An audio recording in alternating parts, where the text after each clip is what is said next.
Hey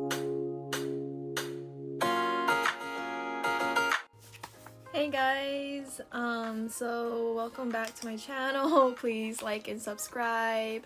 I feel so shy saying like and subscribe, but please like and subscribe. So I actually wrote a list of advice on how I approach my way on Upwork Freelance to land my first client.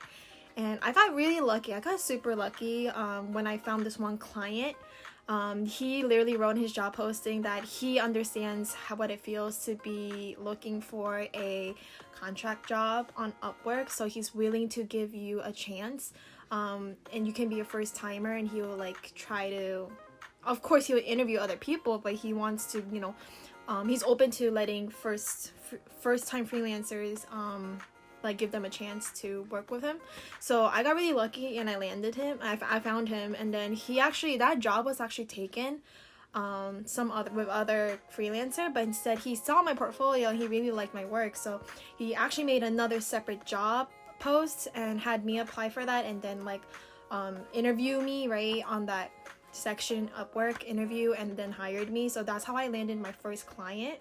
The job post he made for me was actually a wedding template. He's a developer, I'm a UX designer, so he wanted me to make a one-pager wedding template for wedding photographers, because he also knew that I did photography in my undergrad, so I also understand you know, making a portfolio for photographers and stuff. So this was specifically for a wedding photographer template, and so I made that, and my first client, that first job was around $200. Of course with, you know, 20% off, it's not really 200, but I was still able to land my first one. But besides that, when I started applying for Upwork, for all these different jobs, I didn't look at the price, because what mattered to me, and my advice to you is, you want at least 1 to 3 client reviews on you after you finish your job, because that's gonna help you, that's gonna help sell yourself in the future when you apply for a higher price bid on a different client work. Here you go. So first thing here is, when you apply and you write your cover letter, you actually want to introduce yourself, and if you're new, literally just be transparent and tell them like, hey, I'm starting off my freelance work, so I don't really have a client that gave me a recent review on my work with them, but here is a list of my projects and my website or portfolio you can check out on my personal work or projects I've done, or professional work I've done, but just let them know you're starting out as a freelancer, but you're willing to, you know, guarantee 100% on giving them the best quality work they ask for within the time frame. And you know, just say, I'm willing to do all this for you, list the criteria or categories you're willing to complete depending on what that project is, but just let them know that, you know, it's your first time freelancing and you really want to start off this area. That's how I started my intro for every one of my proposals, which is like your cover letter, right? I explained it before, but so you really, and also you want to personalize each of them based on the type of job posting your client wrote. So if it's about creating a wedding photography template, then say, you know, I don't have a specific project where I designed a wedding template, but I was a photographer, so I know, and I had a wedding photography portfolio. I understand what a lot of users may be looking for, etc., and that kind of helps sold me, right? So something like that, make it personal for each one of the proposals you're submitting to when you submit, for when you're applying, right? Show them your work. So sorry, I'm like reading off my post-it I wrote for you.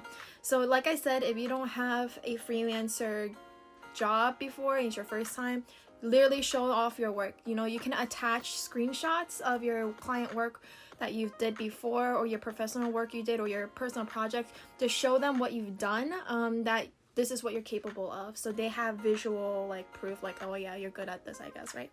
So I would highly recommend that. Along in your proposal, I also tell them a little background about myself, like professional wise, right?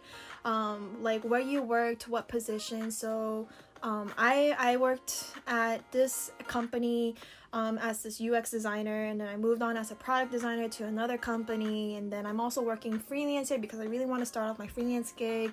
and work independently sometime in the future. So like this is where I'm at. This is why I love doing what I do as a UX designer or product designer, you know. Just really tell them some background about yourself, like an intro. But yeah, I think that's mostly your proposal is a cover letter, like I mentioned, and so you really want to sell yourself and personalize them. Don't really have a copy and paste kind of content for your proposal, because it's really obvious you just copy and paste it.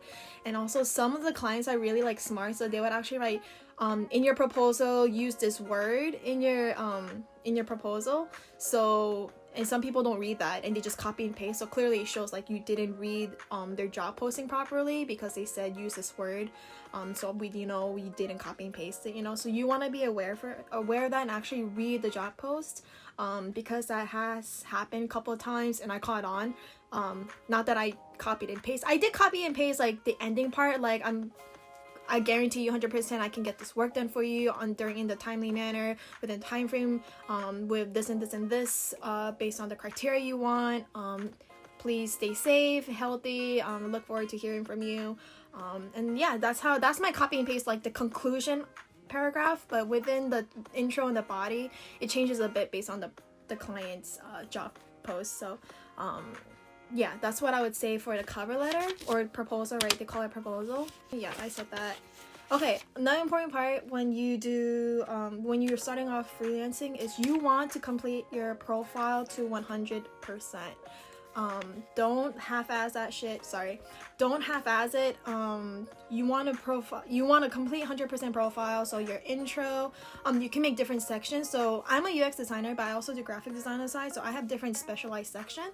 So I have a 2-section graphic design and UX UI design, and so each of those sections have different different work I post that I've done before for graphic and UX, and each of them, so I have different works for them. But then you also have to add like, you know, your work history. If you have professional work done before, I would put that work history there. Your intro and intro to sell yourself first, you know, like I'm a quality designer, blah blah blah. If you don't have employment history because you really just started, you got out of college or something, if you don't have it, just leave it blank, but just be really upfront and tell them that, tell your client I'm just starting off and stuff, but that you have the skill sets that you learned during your college years as a designer. This is specifically for design because I am a designer, but you can also reword it differently if you're a developer, engineer, whatever. But yeah, that's how it goes. If you don't have a employment history, just leave it blank. It's fine. Just be honest and complete it as much as you can. But if you have everything, I would really recommend completing it 100%, because that's really going to help you, and the clients will actually check you out, like check out your profile. So yeah, and also when you're done with that 100%, I wrote yeah, you have to take the Upwork Readiness Test. So this would give you the Rising Talent badge.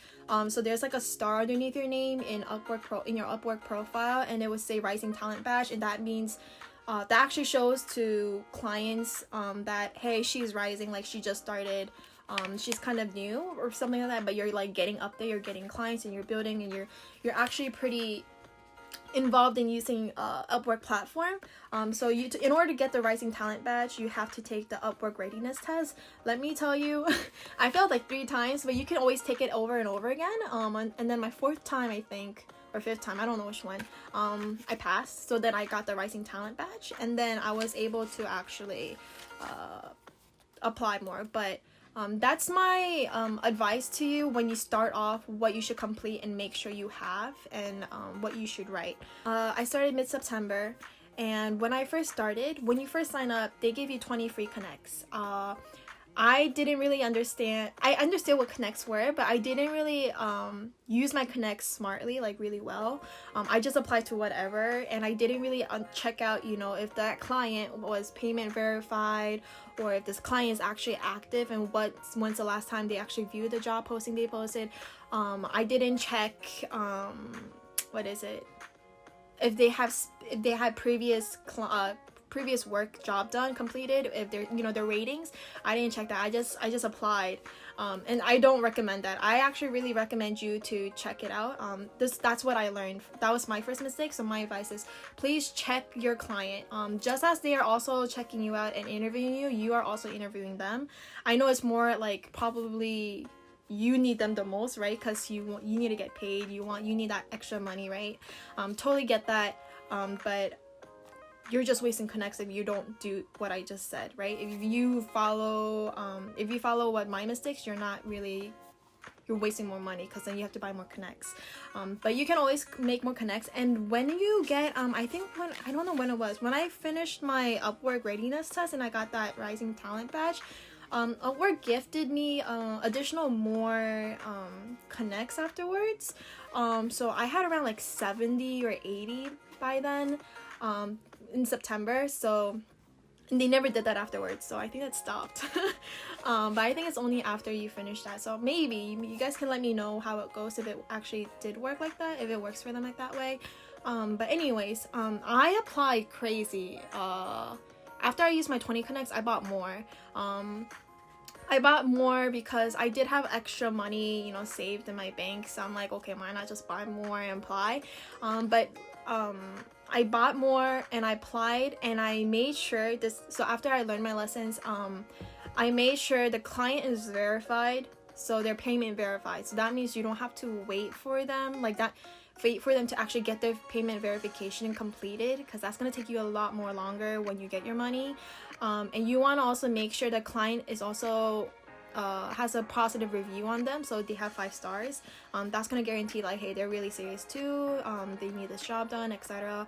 Also, when you search, so you can, when you land on your homepage, you know, Upwork gives you recommendation of different job postings that clients have done. I could look through them too, but I actually, to be more specific, which I'm going to show you, if you click advanced search and you write in whatever keyword you're looking for, like UX or design, in any of these words section within the box that pops out, and you click search, it's gonna give you a list of different different job postings that clients have done regarding the search you've done. And so that's gonna help you figure out which client. Upwork actually updated their UI and their UX, I think, and so the filter is not in a filter button anymore. It's actually all on the left side out. So you want to check those off. You want to check off COVID. You can check out COVID verified. You can also check off payment verification. I really recommend you guys to actually check off the number of proposals, which is 0 to 5 and 5 to 10. Like I mentioned, proposal is how many proposals a client wants to get. So 0 to 5 means you want to get 0 to 5 proposals, so 0 to 5 different freelancers. So people can apply as much, but they're just going to look at 0 to 5. So the higher the number of proposals is, the higher number of chances of you, when you start off, not getting chosen, because you're competing with like 20 other freelancers and they're checking out 20 different proposals. That's what the proposal number is. So when you first start, I really highly recommend looking from 0 to 5 range, or 5 to 10. And also those happen to have less connects, like 2 to 4 connects. Some are 6 are like more like those higher intermediate advanced levels for but I recommend, you know, beginner, intermediate maybe. And number of proposals, those range 0 to 5, 5 to 10, and then payment verified, and then yeah, that's it. And then you just click search. It should automatically filter based on your search and what you selected. And also make sure you view your job posting to the recent ones, right? The newest job posting. So yeah, those are a couple of the tips I would say. Do not look at the price of how much they're paying you, because the first thing you want from them is a client review that will actually live in your profile on Upwork. And so the more client review and client work you've done, when other people look at other freelancers, they're gonna see you and they're gonna see all that information and the reviews they've done of you. So I really recommend, when you first start off, don't look at the price. I mean, you can, but don't be very picky. I don't think you have the time to be picky in this. But later when you land 2 or 3 clients, that's when I started being like, yeah, I don't work under 100 and below for a fixed price. And also when you first start in your profile, you set up how much you want to get paid hourly, like what's your payment. Mine used to be, when I first started, 25 per hour for a graphic designer, and then 30 to 35 per hour I think for a UX designer. Over the time, while I was getting clients and improving, and I gave myself a raise basically, from 35 to actually 60 an hour. I start myself low so that way clients would maybe send me an invitation to interview for their job, because my pricing was low. You know how much you're worth, but when you first start off, I would kind of start off low to get that review first. You really want that review and feedback from them, and that's also how you make networking with your client you've worked with. And you can also leave them a feedback and a review too, the 5 stars. So that's what I like about Upwork, is you also giving them the review of how your experience went with working with them. I have a couple shitty ones that fell through, which is why if you look at my profile, it's like 97% successful rate. It's not 100%, because we started working, but then communication wasn't there, even though I was communicating, and that client wasn't reading and understanding. I don't know what happened, so we had to cancel that contract on Upwork. But yeah, so I really recommend those steps, and I hope that that kind of tips and feedback will work. But don't give up. It does take time, but if you are, if you have that mindset of like, I can do this, and you have that hustling kind of mindset, like that's what I had. Like, I don't have time to play, got bills to pay soon, student loans coming up. I literally applied every single day, whatever I can find, even graphic design. But I realized UX design actually paid more than graphic design. So, and that's my specialty, which is UX design and product design. So thank God I was able to do well, and I'm still doing well. It's kind of slow now. I actually finished a recent work with a client.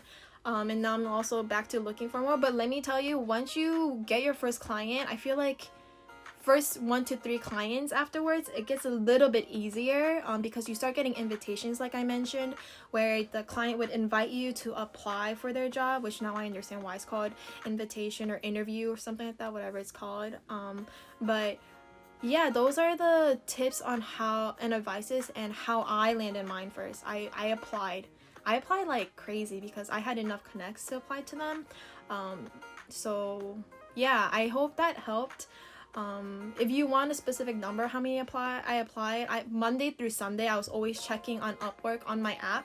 I also downloaded it on my phone, so when I'm in bed not sleeping, I like scroll through them to see like, hey, is there more options? Or like, people work in a different time zone, so I'm in the eastern side of the states, so like there are some people in the western side, which is like 3-hour difference I think. So sometimes they'd be uploading job posting then, so I look at not through my phone. I tap the heart icon to kind of save it so I can look at it tomorrow morning. But I was constantly on that fucking app, like looking up like, okay, this I can do this. If you read the job description and you're not familiar with it, of what they're asking for, don't apply. Don't waste your connects, because that's gonna make, that can cause some issues.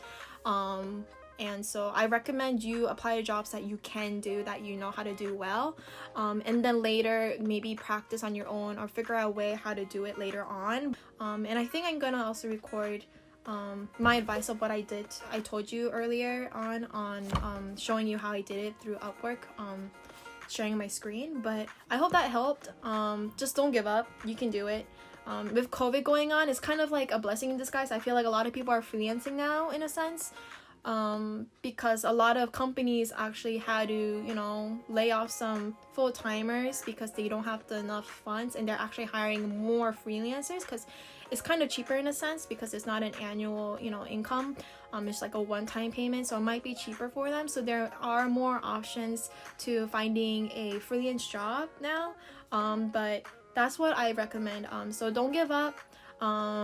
Me on the side, I really enjoy freelancing, even though it's slow right now for me because I just finished a client like I mentioned. I would still look, if you're into finding a full-time job, I also highly recommend you to apply and look for product design or UX design jobs, because it is rising back up. There's a lot of product and UX designer positions open right now. I see on LinkedIn or AngelList, or really network well with your friends, whoever work in any companies. Reach out to HR if you know on LinkedIn, but for a full-time job, if you're looking for a full-time job. But yeah, I hope that really helped. That's literally my process and how I came to where I am since September 2020, and today's January 4th, 2021. Yeah. So it has been a couple months, but a couple months I was able to get like 6 to 7 clients so far. And also when you finish working with your client, so I have like all these like ideas coming out, not ideas but reminders of what I should have said. When you finish working with a client, I like to keep that connection positive, so I also tell them like, hey, Merry Christmas, hope you have a happy holiday, stay safe and healthy. I kind of messaging them back, it's basically like sending them a holiday gift card, but just messaging them like, hey, hope you're doing well. Just kind of giving them a reminder, hey, I'm still here. If you need me for any other future work for a contract on Upwork, let me know, kind of thing. So it's really networking and keeping that connection positive with your client is really important. So make sure you reach out to your previous clients that you've worked with, to keep that positive relationship, because you never know. But yeah, I hope that helped, and I hope you all had awesome Christmas and Happy New Year. I hope 2021 would be one of your best years. But please stay safe, wear a mask, keep your distance, wash your hands, and yeah, good luck. And please let me know anything else you want to know. Drop it in the comment below. Please subscribe and like right here. I don't know if this is how it works, probably. But yeah, thank you. Bye.